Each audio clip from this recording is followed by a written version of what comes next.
Hey there, it's David H. Lawrence, the 17th. I just got back from the doctor's a couple days ago. I woke up with sore throat and congestion, and it's gotten bad enough in the last couple of days that I thought I should go to the doctor and find out what it is. And unfortunately, it's nothing that can be treated. It's a virus. They did something called the rapid strep test to make sure that I didn't have strep throat. Nope, that was negative.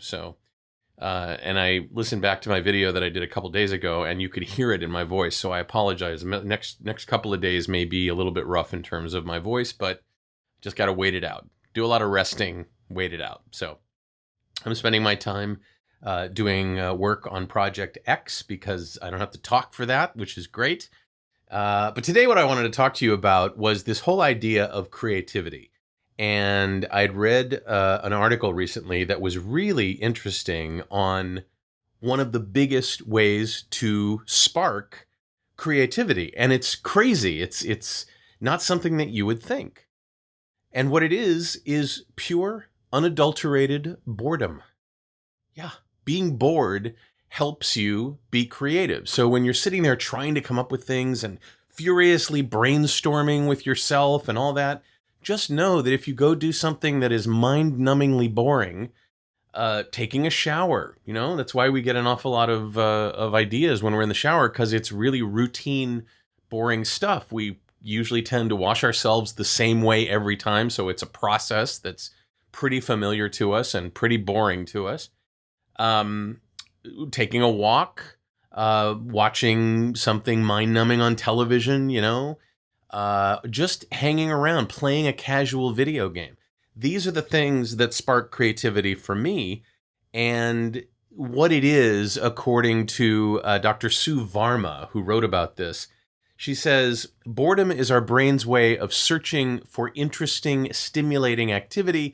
And if we can't find it in the external environment, we're going to create it, which is great. What it is removing all of those things that get you anxious and excited and stimulated to allow there to be a vacuum so that creativity can actually happen. Our human lives are built around creating and doing and being and progressing and all that sort of thing. And when there's no emphasis to do that, we start to wonder, what else can we do to be that way?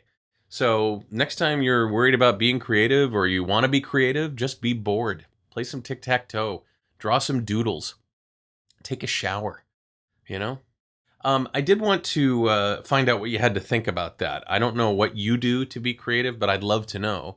I'd love to know what it is that you've identified as those times in your life when you have been struck by the muse, that you've become creative. What are you doing when that happens? I had a lot of people in one of the other videos that I say talk about taking a shower, which makes sense. But I wonder what other things happen. Leave me a comment below, especially on VO2GoGo, because I would love to have a sane and polite conversation, and that's where that happens on the website. Coming up, Project X is going to be moving these videos to another location. And we'll give you more details as time goes on, but I'm just sort of like planting the seed and letting you know that there's big changes ahead. If you'd like to join my list, I'd love to have you on that. I'll keep you posted on Project X, and I will keep you posted on these videos and other ways to make your voiceover practice, your performing practice in general, nice and joyous. And if you'd like to see the latest video I've done, the one that I've just released, in case this is just one that you're sort of looking at out of sequence, just go ahead and click on that frame there, and it'll take you to YouTube, and they'll play it for you. I'm David H. Lawrence, the 17th. I thank you so much for watching, and I will talk to you tomorrow.